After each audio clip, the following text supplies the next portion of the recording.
Good afternoon, everybody. Good afternoon. Díomh go léir agus tá fíor fáilte romh. You are very welcome to this event.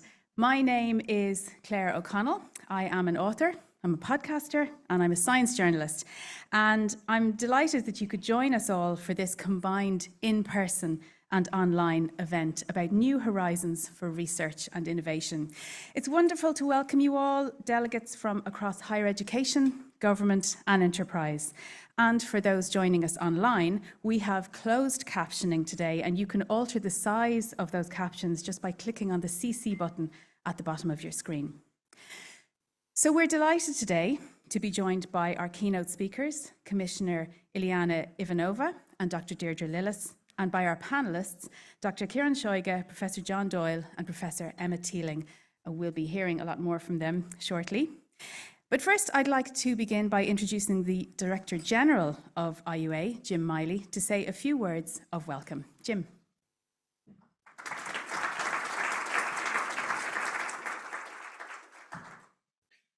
Thank you, Claire. On behalf of the Irish University Association and indeed all our member universities, I'd really like to welcome you today. We're at, I think, a significant moment for research and innovation in Ireland and in Europe.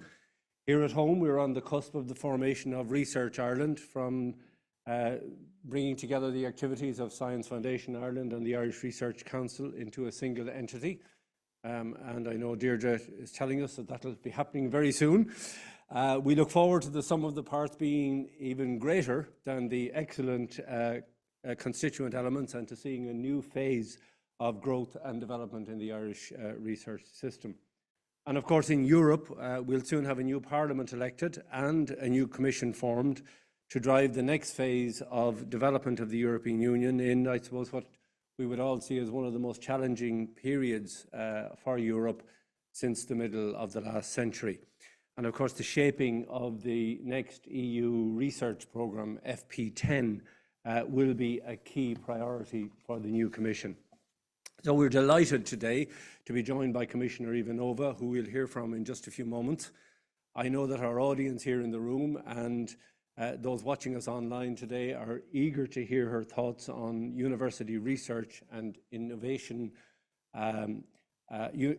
research and education, I should say, as anchors of Europe's future. So on behalf of the IUA, I want to thank the Commissioner for agreeing to address us today. Also want to thank Deirdre Lillis, Assistant Secretary for Research at the Department of Further Higher Education and Research, for joining us today, and we look forward to hearing from you, Deirdre, later on. And likewise, my thanks in advance to our panellists who I think have been introduced to you briefly, will be introduced to you further in just a little while for the panel discussion. And to you, our audience, thank you for joining us today, while we have some hundreds of people joining us both here in the room and online today. Could I also suggest to you that you share the recording of the event, which I think will be available to you within the next 24 hours, to your colleagues and networks, so that the excellent messages that I know we're going to hear can be shared as wide as possible. Back to you, Claire.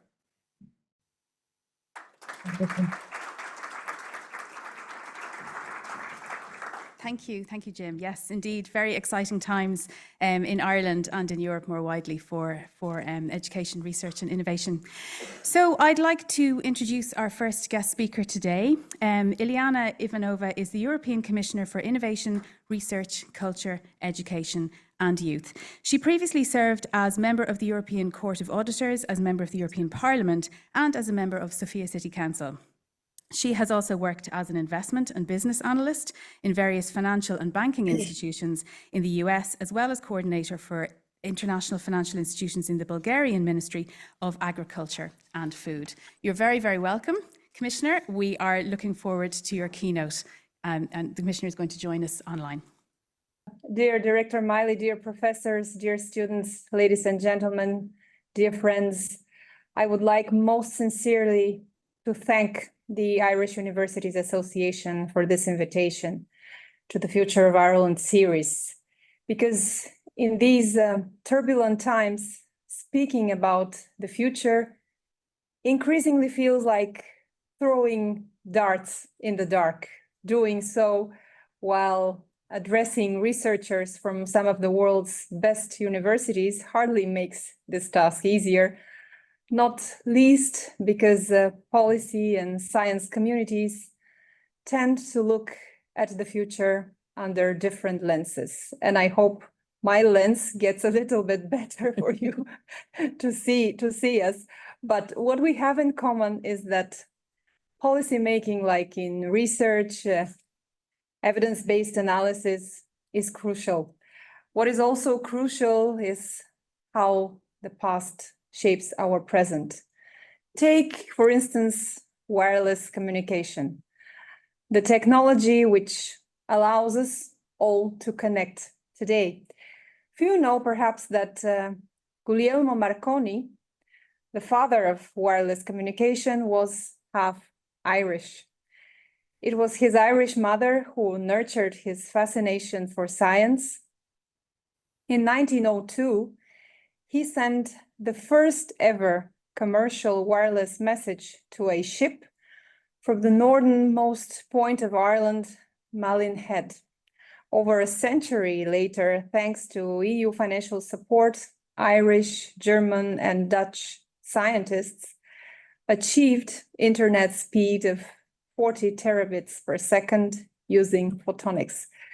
And wireless technology has evolved immensely, obviously transforming our lives.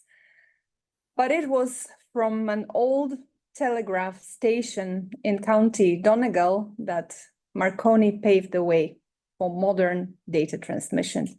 So as we reflect on the future of European and Irish research and innovation, we cannot ignore the path behind us, especially for a country like Ireland, which transformed significantly since joining the EU.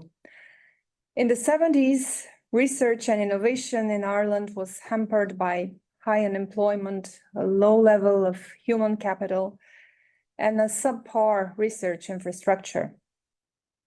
This hindered access to capital and international collaborations, which are vital for innovation. But in just a few decades, this has changed dramatically with a shift into competitive, outward-looking knowledge economy, an economic miracle which I think has little to do with miracles, but everything to do with a nation's truly hard work, in which Irish universities played a pivotal role, making Ireland home to the best educated workforce in Europe. For instance, today over 60% of young adults possess tertiary education in Ireland, and 42% of employment is knowledge intensive. And many Irish universities rank among the 500 best universities worldwide. This makes Ireland one of our strongest innovators in the EU. Our innovation scoreboard ranks you 16% higher than the EU average. As we look towards the future, we should learn from this success, especially when we consider the challenges that still exist. If we look, for instance, at Ireland's research intensity, this is the percentage of investment on research and innovation from GDP. We see it is at 1%. And as it is, it remains much lower than the EU 3% target for 2030. In the country I know best, it is even less than 1%. But we have to work to improve that. Innovation performance has also a bit slowed down in the past decade, and there is a widening gap between frontier and laggard firms, notably SMEs in reaping benefits on innovation, on scale, and also on growth. The good news is that these challenges are not unique, as I mentioned, not unsurmountable, and our European efforts are centered on a threefold approach, so to say. First, focusing on funding. And EU funding enhances Irish research intensity, providing resources across the whole R&D ecosystem. Over 1,400 project participants funded by Horizon Europe program are Irish. They already received almost 700 million euros of funding. And as academics, you know that these figures are more than just statistics. Because behind each funding opportunity, there are teams of passionate, bright individuals fueled by commitment, by curiosity. And this is the soul of Horizon Europe, nurturing innovative spirit throughout Europe to address our challenges for tomorrow. And here I would like to very, very warmly welcome the new DFHERIS agency. I expect it to consolidate support for research excellence, exploit synergies, and unlock even more opportunities. Second pillar, a sound policy framework.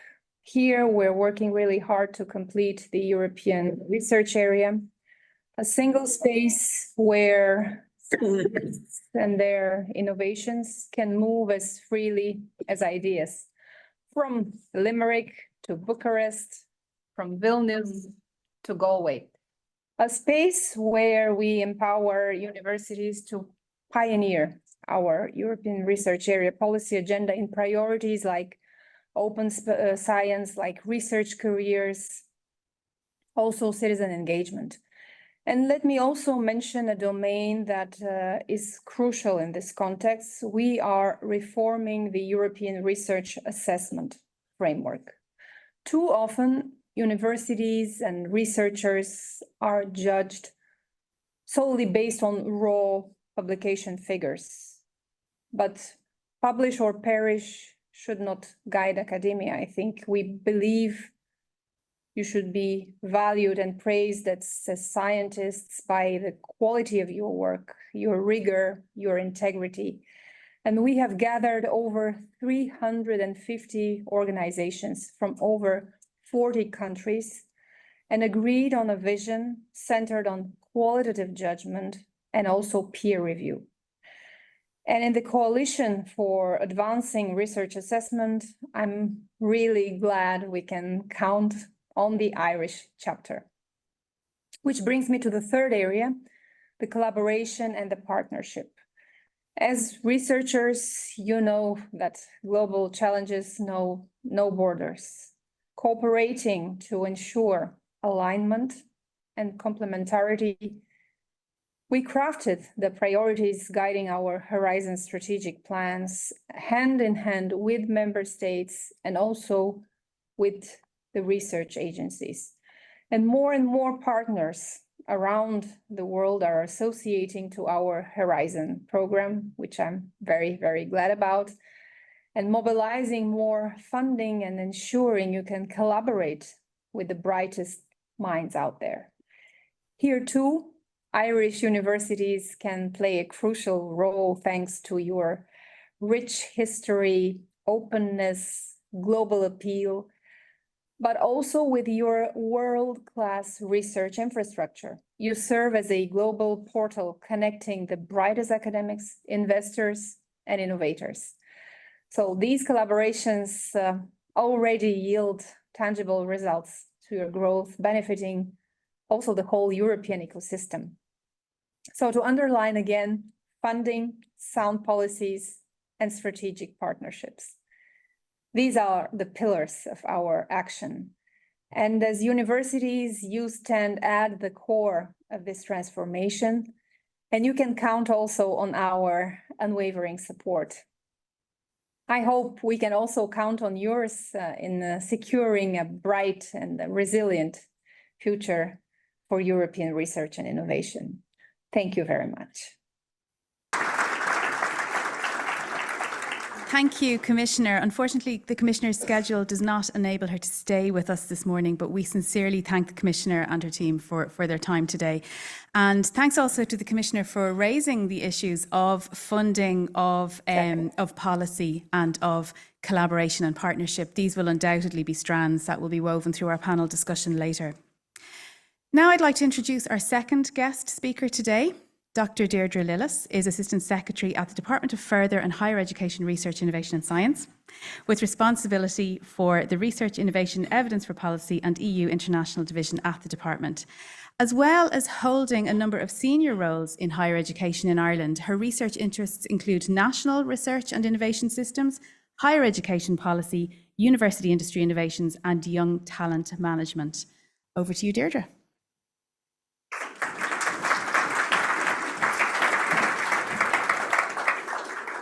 Thanks, Claire, and I'll challenge anybody to have a longer job title in the country than I do at the moment, but I thank you very much to the IUA for the invitation. It's a pleasure and a privilege to have Commissioner Ivanova here this morning. I suppose I'm going to touch on a few things really. From my own background, I spent most of it in the university sector. I've been in a government department for the last 2 years, so maybe I can bring that perspective to this really important debate. Ireland, it's a committed and proactive member of the EU. There's a very strong alignment between our policy priorities nationally and those at European level. And it's an alignment that's both intentional and natural, I think, on our part. Ireland will hold the presidency of the EU in the second half of 2026. That's providing a natural milestone and focal point for a lot of our work. It's a really good time to progress all things European in Ireland at the moment. Most people would be in that space in the run up to 2026.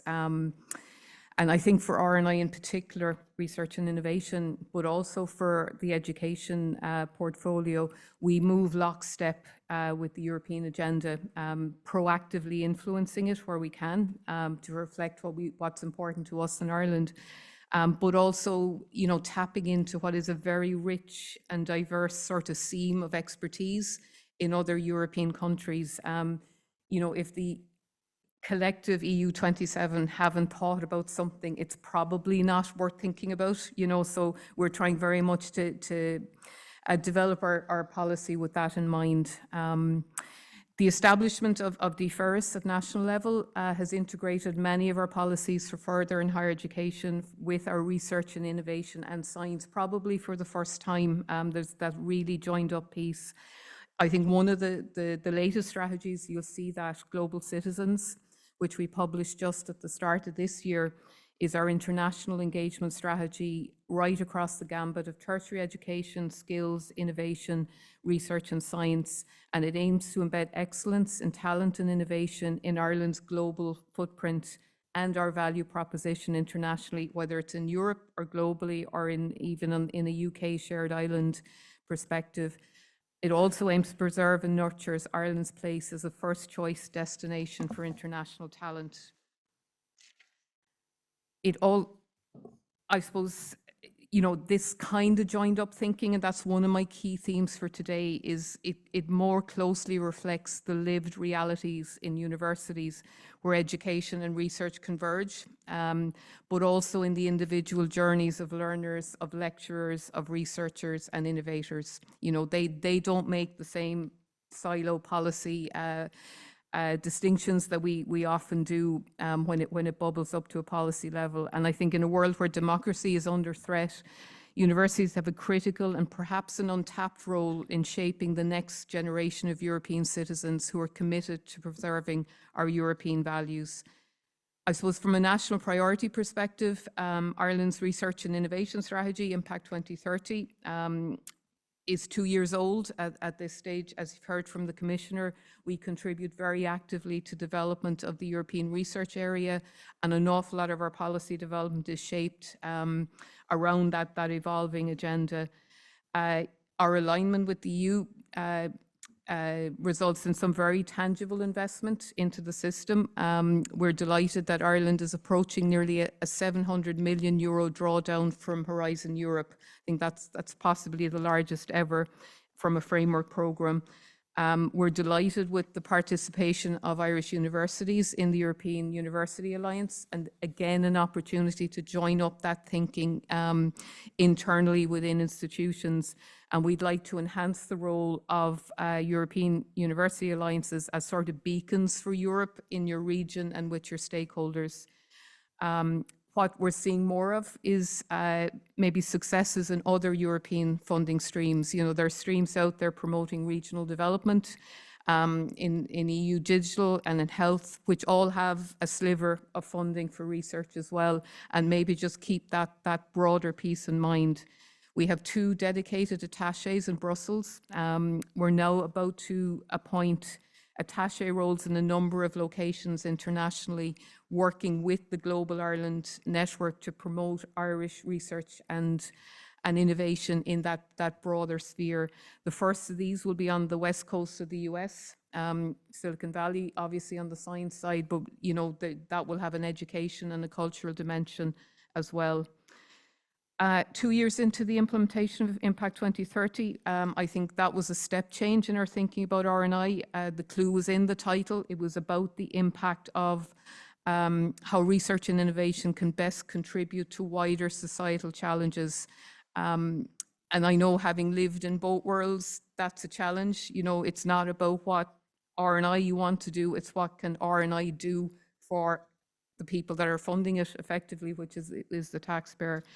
In a nutshell, Impact 2030 recognized that highly skilled people are at the heart of our success, that engagement by researchers with the real world enriches all our knowledge, and that interdisciplinary research is increasingly pivotal, but needs to be built on excellence within research disciplines.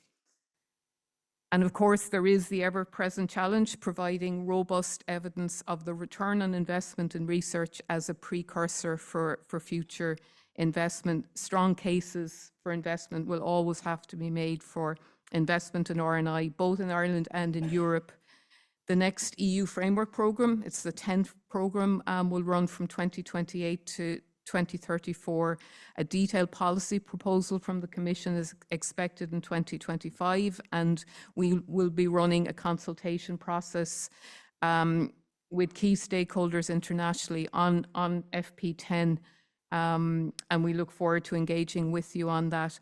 I think FP10 is going to have to navigate issues, things like strategic autonomy, Europe's own resilience, dual use technology, military use, foreign interference in R&I. So there are challenges there, and it could look quite different from Horizon Europe, possibly, but that's going to be the subject of the consultation. As Jim mentioned, you know, one of the flagship initiatives under Impact 2030 was the creation of Research Ireland, which was initially amalgamating the Irish Research Council and Science Foundation Ireland. I suppose we've all been on this journey for 18 months, so I won't revisit the rationale for doing that, but the legislation, the Research and Innovation Bill, is currently making its way through the Oireachtas. We're hoping it should be enacted maybe mid-June, late June, and maybe with an establishment date for September. You know, if we don't have to rush it, we won't. If there isn't a good reason to do it, we just want to do this right. Professor Philip Nolan, who you all know, has been appointed as CEO designate. He's leading an amalgamation team, working at ourselves in DFHERIS, but also with the IRC, the HEA and SFI, to ensure that the agency hits the ground on day one, ensuring kind of continuity. We're not expecting any major changes to funding programs anytime soon once this amalgamation. We've given that commitment to, you know, the calls you're expecting to see, you'll still see them. I suppose in one sense, Commissioner Ivanova mentioned how the past shapes the present. You know, on one level, we're just creating a new state agency, but it's important that, like, Research Ireland must find a way to balance and value everything from kind of the researcher who's there translating old Irish manuscripts to take us further back in our understanding of the past, all the way across to the new tech AI startup that may be creating our future for us, you know, so it's a difficult balance, and that's the challenge for it. And the vision for Research Ireland is very much being co-created through what I think is a very extensive stakeholder consultation process that Professor Nolan has undertaken. And our ambition in DFHERIS is that this agency will be far more than the sum of its parts. Our hope for it is that it will be highly collaborative, become the linchpin for interdisciplinary research in Ireland, and will kind of be a fulcrum to bring cohesion to our national R&I system. It has both existing functions, but new functions. There's an explicit function, for example, around evidence for policy, and we would like to see this agency work with the research and innovation community, but also the civil service research network, which we've just established, which is kind of extracting from government departments what their priorities for engagement with the university sector on R&I. And we're hoping it will absolutely be Ireland's star player for R&I on the international stage, with that much broader remit across all disciplines. Just very briefly, some other priorities, and happy to follow up on these afterwards, but Commissioner Ivanova mentioned, Ireland's transformation. That's not, we're very, very unique on that if we stood back from it. Not a lot of countries have gone from the base we were in the 1950s to where we are now, and that is actually worth reflecting on. Huge part of that is the investment in education, investment in developing highly skilled talent. I think you've all seen the PhD, the report for the state supports for PhD researchers. The first part of that was published. It turned out to be a really complex and challenging piece of work, because it's a system where a plethora of models for PhD students have evolved organically over time. So we're hoping we'll have that shortly. Obviously, we had a little bit of an interregnum between one minister becoming Taoiseach and a new minister starting up recently. But one thing that stands out from that report is that there are far more PhD students going in and starting PhDs with the expectation of a long-term career in academia than there are opportunities for those students. And I think we've got to develop a much better evidence base about careers in research, and be much more upfront with students at the start, so everybody can make a better informed choice. The other things we've progressed, I know people in the room today were involved in the CERN visit. They were here on Tuesday and Wednesday. Seems to have gone really well. I think that'll be a fantastic addition to the network of international research organizations that we're involved in. We've developed new science advice structures, the Civil Service Research Network, and that evidence for policy function. And there have been, I suppose, these initiatives have sort of filled some of the gaps that we saw in the national R&I system. And I think where my head is at, I won't speak for anybody else except what's in here at the moment, but a key theme for the next iteration, the next work plan for Impact 2030 is we need to start to see this as a system, that it's a research and innovation system with lots of different parts, some of them moving, some of them not, lots of different relationships, bring clarity and develop a highly collaborative R&I system for Ireland. We're competing with many other demands for public and political attention.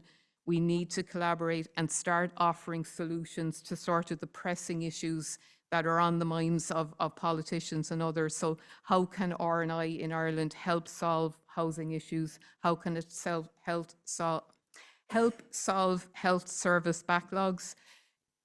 What can you say about the climate mitigations that are needed, but the ones that are going to hurt people's pockets? Like, what can we say to politicians, to the people who hold the purse strings, about if you invest in R&I, this is what we can give you back for the stuff that they care about, not really the stuff we care about, which is really important. So we're a small country on the international R&I stage. We have to work together to get that impact.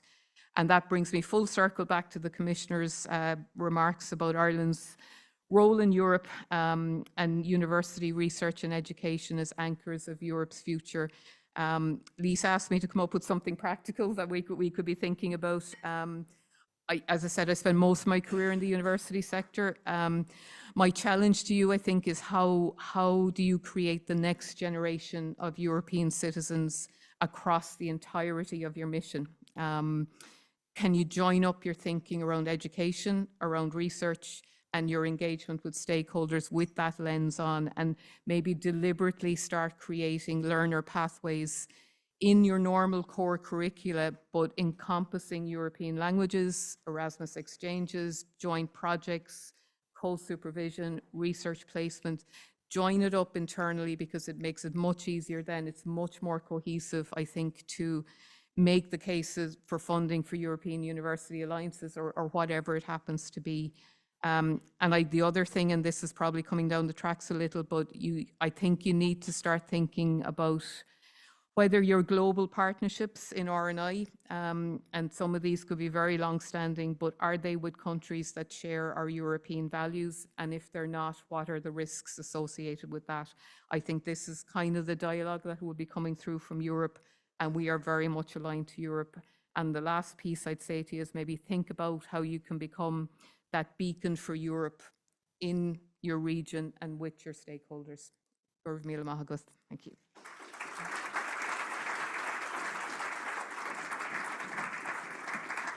Thank you. Thank you so much, Deirdre. And Deirdre is one of our panelists now. I'd like to introduce you to the other panelists. Dr. Ciarán Seoighe is Deputy Director General of Science Foundation Ireland. Professor John Doyle is Vice President for Research at DCU. And Professor Emma Teeling is UCD Professor of Zoology and holder of an ERC Synergy grant. I feel I need to genuflect when I say that. Please come up to the stage. And just to clarify, Professor Philip Nolan, CEO Designate of Taide Éireann, was due to join us, but unfortunately he can't. He sends his apologies.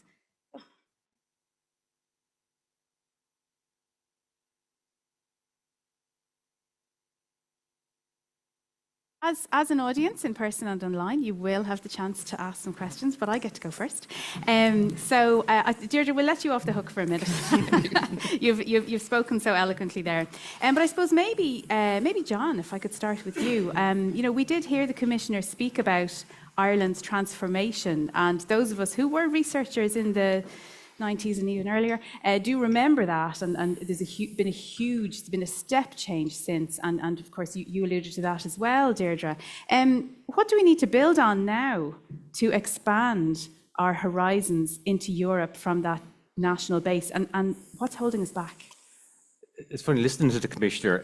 If I was thinking in advance what I would sort of focus on and what the Commissioner might say, and actually I thought she pretty much said what I would have predicted. That at the bachelor's and master's level, Ireland is punching well above our weight in terms of European levels of investment. Our graduates are perceived to be good, and there's lots of them. And in terms of my own sort of work at the moment is very much in sort of foreign direct investment, and particularly looking at the north-south gap that's emerged over recent years. And skills and education levels is a key indicator. I suppose with the OECD deal on taxation, that competitive edge, there are places with even lower tax rates than Ireland, and Ireland has no capacity now with the OECD deal to compete on that sort of tax level. It's going to get parked to a certain extent. So I think we have still a good story to tell internationally, which assists both domestic innovation and also attracts investment. But there's an end to that pipeline. Other countries will catch up. The level of innovation will be different. And the Commissioner called out the second, where I think we are exposed. We're very good on the bachelor's and master's level, quality and quantity. We're not good at the next level up, which is going to drive the deeper innovation that's going to replace the companies that are keeping us all going at the moment. But they'll run out of their life cycle. Their level of innovation will become copied elsewhere. And what are we going to do to replace the companies, whether it's from pharma to social media, that pay in some ways the best salaries in the country at the moment? And I think a lack of investment at the higher end of RD, at the PhD level in particular, where we're half pretty much the UK, German or French levels. We're about a third of the number of PhDs that Sweden has, and we're a fifth of Slovenia. So we're not good in that space. But that's not overly perceived in terms of probably the FDI community who focus on the graduate levels. But it is going to be fundamental in terms of the next stage. And I was interesting that the Commissioner called out the lack of investment in Ireland. Pretty much the only negative, negative in a very polite way, as you'd expect from a Commissioner, but the only pointed remark she made in the context of very positive speech was that the lack of investment in RDI, and that fundamentally, the numbers of PhD, I mean, the rate for PhD students, a very welcome increase in their stipend levels in the last couple of months, but the numbers are just not what a modern RNI knowledge economy base looks like. And that, if we don't address that, I think the next generation of companies are not going to be cutting edge. Right, so we need to build that sustainability into our system as well. Yeah. That's the disjunct at the moment. Okay, Ciarán, can I ask you about the factors that you see as Ireland that needs to get right when we're supporting research that can engage at national and European level? That's a big question, particularly engaging at the European level. And I think there's, sorry, excuse the voice, but I think there's two parts to it. So on one part, there is things we can do to streamline the Irish system itself, and that's incumbent on us as a group of funders. How can we make it easier to interact with those programs? How do we make sure we stay in line with what's happening in Europe? And we've been doing some of that. So the Commissioner actually, she referenced their COARA, so that's that research assessment program. Mm-hmm. We're part of that, and that's really important that we stay part of those things. That we have a seat at the table, we're engaging in that dialogue, that we are part of what's changing there. And there's a suite of those, Plan S in the past, and open access. There's all the European Research Area programs from citizen science and gender and all the rest of it. That's all important stuff that we're part of. But equally, we could make it easier for us to have our funded programs in Ireland more streamlined and aligned to European programs, so that if you get that one, then it's kind of easier to interoperate between the two, so you can really cut down on bureaucracy and wasted time. So that's one block. And then the other block, I think, as a country that we always need to be keeping a weather eye on is the ability to be able to exploit the opportunities that come out, because you just talked about it there, and the Commissioner did too. Funding is our problem. Mm-hmm. We know that, and there are European funding programs too, and as they come up, it's really important that we're aware of them, that we're able to exploit them. Deirdre actually referenced CERN the other day, and I had the pleasure of meeting them, but and it's great, we're part of CERN now. We need to make sure that when we're going to be, hopefully, and we can then make sure the investment is there, that we can actually exploit that and be able to actually not just be members, but actually have the ability to go and actually do the work. And the very latest sort of CERN type reference, you can't really sit on a panel these days and not talk about AI. There's I don't know if some of you may have seen it, a report from Europe's chief science advisors, so in general into the European Commission, saying we need a CERN for AI, right? A time where now we need to be able to invest in big compute capabilities, because to date AI has largely sat with big corporations who've got the big cash to do it. As a small country, we can't invest that level. It was Canada in the last 2 weeks or so, they've invested 2.4 billion in AI, of which the 2 is just for compute power. But we're part of Europe where it has that power. So if we stay always connected and able to sort of exploit those opportunities, I think that'll be important. So staying aligned on policies and being streamlined and being ready and able to exploit the big opportunities that come as part of a big block are the two things we could really use. Great, thank you. Emma, you were nodding when Ciarán was saying we need to align sort of with Europe more. And you're someone who has experience both of being funded very successfully through the national system and also at European level. So what are your thoughts on that alignment? So I think the idea of we need to align, but also there are certain things that I think that we can do better in terms of funding here in Ireland. Or I want to tell you a little bit about what actually helped me be able to win this ERC Synergy Grant. So hopefully it's starting on the 1st of June. We've signed all the papers.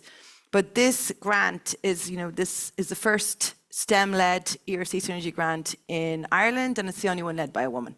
And the only way I was able to write a grant like this, conceive the partners to join us, conceive the world that studying bats will allow us to understand how to slow down aging and also how to not get sick from diseases. It was through this national funding that I got before. And what I would like to see, and what it has before, is this funding for basic science. So funding for curiosity-driven research. We also need long-term funding. But the other thing that I think we need to think about in Ireland and align things is also university support. So when I arrived back in Ireland in 2005 from the US, what attracted me here was this SFI basic research funding at the time. I got a PIRA grant looking at bats, studying their genomes.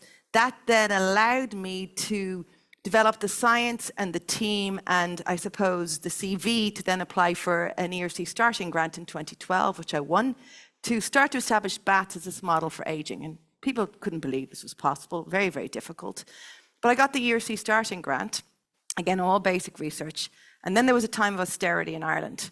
And SFI, the research, the funding became very priority driven. And unfortunately, my research didn't fall within those priorities. And thankfully, the IRC didn't fall under those remits. Also, the Laureate Awards came to happen. That meant there was large enough funding that we could keep this project going. So it was type of long-term funding. And with the Laureate grant, and then thankfully SFI, the priorities changed. We got more money into our economy. I was able to get an SFI Future Frontiers Award. And those two things together allowed us, that was the 12 years of research funding that I got through EU and national funding, enable us to be able to convince people to work with us, that Ireland is a good place to do research, that actually we can now develop bats as these unique models. But it was 12 years. It's taken 12 years to get here. It's going to take us probably another 12 years to get to the drugs that we all want to actually do, but we had the funding all along. And the other thing that I had was university support. Always. I was very lucky in UCD. My vice president of research and our heads of school supported me. So I think those type of things allow us to become aligned and show that we can compete at that level to get us the funding. Great, thank you, Emma. Deirdre, maybe if I can ask you, following on from that, obviously, you know, we are in a huge time of change, and hopefully for the better in research funding in Ireland. I mean, you know, we have our new minister, Patrick O'Donovan, and we have Tide Éireann incoming. What are your thoughts on how to enable what Emma is talking about here, how to enable researchers, give them more support and enable them not to have to, I suppose, you know, go from pillar to post and try and cobble everything together? I'll go right back to my own training as a computer scientist lots of years ago. And to me, it is the system piece that we all have parts of it at the moment. We need to join up. Even the paper we had yesterday around all the funding streams that are available. Are they, maxed out across a calendar year? Some of it is basic logistics and sort of just coordination a bit better. I think it's mapping the system.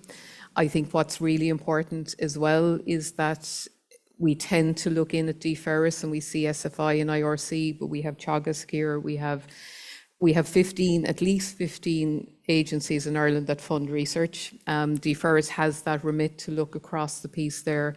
We have 5 government departments that spend 95% of all of our expenditure in R&I. That means we've 13 that spend 5%. So there's a whole piece there as well about convincing those other departments, or maybe they're funding research or getting consultants or whatever to do stuff that we could do in research programs. So I think it is looking at how the box works, but also looking outside the box and trying to convince certainly other government sources. And I suppose if I had one wish for maybe what does research look like in Ireland in 5 years' time, that we've got to put a focus, I think, on the experience of a researcher from PhD up as to what their career looks like. And I do take the point about additional PhDs, but to what end? I mean, if we're putting more money into PhDs, there have to be opportunities, good quality, high employment, non-precarious opportunities in enterprise, in the public sector, and then probably a lesser percentage in academia, so I think it's that bigger system piece. It should be research, a really viable career in Ireland, but not necessarily in university research teams. That's one of the shifts I think we need. Okay, thank you. Before I ask audience questions, please have them ready, or if there are any online. I just wanted to ask the panel entirely, one of the things that I'm starting to see is a very welcome development of people, of an appetite to connect evidence and policy, and we have the new unit as well. So what are your thoughts on how to do that? Because Deirdre, you were saying, you have to talk to people about the things they care about. So how do we do that? Mm-hmm. How do we change our stories to meet the audience? I suppose we have established an evidence for policy unit, as has never existed before.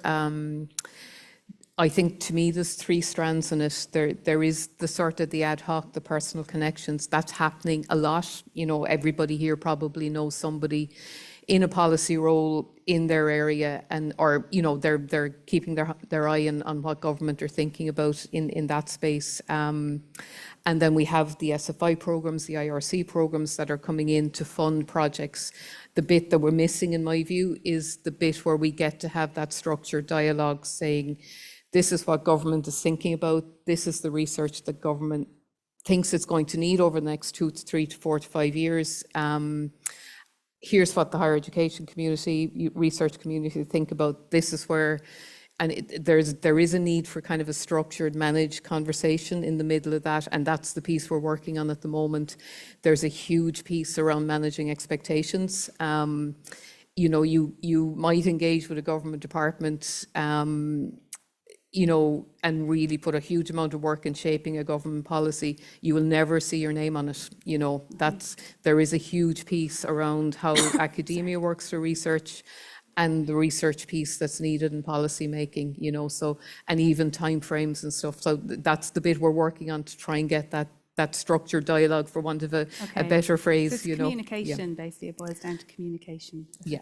Any other thoughts on the panel about that link between evidence and policy, evidence policy impacts? John? I would say Deirdre's, you know, problem she posed in terms of what her PhD is for and the problem she posed in terms of policy are not disconnected in some respects. And it is changing. I mean, it is been a lot of change over the last decade. I mean, I would say now, talking to our PIs, doing interviews for, you know, your standard PhD interview question, why do you want to do a PhD? It's now well less than 50% who have any aspiration to work inside a university. You know, so I think the PhD community, the number who think there might be job in academia is probably larger than the number of opportunities, but you don't want to be picking from the only person who wants to have your job. So, you know, but there is a journey there, and I think now that even the PhD community are well aware their futures will statistically be outside the university system, and that's as it should be. I thank Jim Livesley in Galway for this, but he's one of our major multinationals in Ireland who employ a lot of graduates, thousands of graduates, in jobs that at one level, and there's been critique for this in the past, somebody else could do. It's you know, at one level, the day job isn't that innovative. And talking to their companies, senior people, they said the productivity in Ireland is about average. So employing graduates doesn't give them more productivity, but all their process problems globally are fixed in Ireland, all of them. And they said, you know, other sort of European countries maybe have a slightly more rules-bound culture, or maybe people stick inside the box, will wait for people to come in from San Diego or wherever to fix the problem for them, and they have 2 days downtime, the problem doesn't get fixed. And when it's fixed in Ireland, it's usually better than the thing that broke, because the people who are doing the day job actually understand the day job, because their level of qualifications, and sometimes in that reports that goes down as underqualified, or overqualified for a job, but they're not. We just misunderstand what the nature of a modern economy needs if we're to replace the jobs we have today with different jobs in 10 years' time. And that, for me, is the sort of overlap with the sort of innovation policy, a higher level of skills than we currently have. And even in the policy area, I mean, I can see, like, as a civil servant or as someone in a company, if a piece of research, you want it tomorrow, you want it quick, you want it short, you want it out there. But it inevitably leads to a lack of innovative thinking in those reports. If you go to a commercial consultant, even the best of them, they're going to crib you what's out there already. My colleague John Costa talks about a definition of consultant, someone who borrows your watch to tell you the time. You know, a little unfair, but only a little. You know, Dev, you want to not just solve the problem you have today by finding out what the policy is in New Zealand, Australia, and Britain, and pick the best of the tree, but actually say none of these policies really work for us because we're thinking about this in the wrong way. That requires a different sort of thinking. It's a bit longer term, or at least the evidence base for it needs a bit longer. I mean, who thought we needed immunologists in 2019? Turns out we needed a lot of them. Luke O'Neill thought that. Luke O'Neill definitely thought that. Ciarán, you were nodding there. Well, I was just going to take your watch and tell you the time as a former consultant. Oh, we're running out of time. Always be careful of your panel members. You know? I suppose the thing I'd say is, actually there's some truth in that though, because Former you know, accountant myself. It was worse. Yeah, so it's one of the things we are doing in Science Foundation Ireland. We have found it very useful. The time thing is always a challenge when you want to get a really good report done in science policy. So when you're doing the research, you want it peer reviewed and you want it checked and you want it validated. You don't just want a report done by somebody who has taken the watch and taken what's already out there and just assimilate it for you. But then the challenge is, if somebody comes back to you 4 or 5 years later, have you missed the boat in terms of making changes? But actually we found we are able to get really good work done in about the sort of the 2-year time frame, which is probably a reasonable compromise. Ability to make some changes happen, and also to actually get that peer-reviewed, really checked work. So I think that's important to us. But the other aspect that I think is also very important is we don't have an awful lot of scientists yet, or even researchers of all kinds, in fact, in public life. Not as much as maybe, say, other countries do. And largely because many of the other European countries or the advanced economies typically have had their equivalent of SFI, IRC, and others since probably post-World War II, and we're just 2 decades. And so it takes a bit of time to actually get that momentum in. And so, we talked about there, the PhDs, they want to go and continue in academia, and only a small amount can, but getting more of them into that public life, to be the ones that when you meet politicians and policymakers, that there are people who fundamentally understand research. And that's just a call to action I would have here as well, is within this echo chamber, we get it. We talk to each other and we go, research is important, we'll all nod and go, research is important. You go outside a very small echo chamber, and it's a harder thing, and it's hard to communicate, and sometimes people don't even understand the term research, they think market research or whatever else. So that's a challenge for us all. There's one story I'm going to tell if I can. It's a small story, which is where it gives me a lot of hope, because sometimes we think it's very hard to go out to the public and talk about research, and we talk to our own echo chamber. But some years ago, I don't know if anybody was also attending, there was the Schrödinger celebration that was held in the National Concert Hall. I think Emma spoke at it. I did. You spoke at it, because you were definitely there, right? You obviously weren't at my talk. Now I've stuffed up on the panel. Right. Here's a watch. Right, we love each other really. Okay, so foot removed from mouth, and continue. So there was a point in time I was just sitting in there in the concert hall, and it was all gone dark, whatever else, and people were just arriving in, and then there was a seat empty beside me, and some lady saw it and was kind of coming in. That sort of, you shuffle in, you're standing on everybody's toes. Sorry, excuse me, sorry, oops, sorry. And she kind of comes in along, and she just sits down there, and she settles herself in, and the talks are just about to begin. Everything goes dark, and she turns to the guy beside her, and she goes, God, I don't know if I should be here. And he's like, why? He said, oh, I'm not a lecturer, I'm not a professor, I'm not any of these things. Should I be here? And the guy, I'll never forget his response. He just looks at me and goes like, I don't know about you, but I'm a taxi driver and I love this stuff. And the point is, there's huge interest in this stuff in the world in general and in Ireland in particular. And it's incumbent on us to tell that story, to increase that awareness. And so people understand that the research that we do, that sort of from all of it, right, from the fundamental through to the applied, every aspect from early careers and from individual all the way up, that's a balance that we need in our ecosystem in general. And we need to be confident in communicating that out there, that there is actually a receptive audience, and that will help us in making the case more effectively as we go forward. Thank you, Ciarán. And as a science communicator, I'm going to take your watch and tell you, yes, science communication is what we need more of. Emma, maybe I'll give the last word to you if there's no more questions. As a researcher, what is your call to action to the room? What would you like people to do? So I just think that we need to think outside the box. And so right now, society is faced with huge challenges. We really, there's lots of problems coming down the line. But creatively, we can come up with solutions. But we don't have those solutions right now. So we can't prioritize where we should look because we don't yet know where to throw that arrow. We don't know where the bullseye is yet. So I think we have a huge amount of very creative people on this island and all around the rest of the world that we can also work with, but that we need to support that level of creativity, which means there has to be a way to be able to do the research that's required to find those answers. And so that's what we can do together now in this room. But also, if you want to speak to anybody who's asking, how do I keep going? I think you just keep going. Just keep imagining and just become like a bulldog and just keep going. And no matter how many times you're told no, stand back up again. Because ultimately, you've got to find the answer that is driving this research that's going to change the world. And so that's what I would say to people, keep going. But what we can do right now is try and give people, I suppose, the avenues they can take to achieve that. They're brilliant words to end on. Thank you so much. A round of applause for our panellists.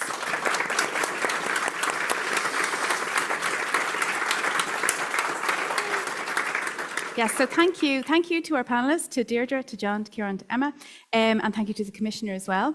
Thank you all for joining us, and also thank you to Leah and Andrea and Lisa and to everybody who has worked so hard to bring this event together.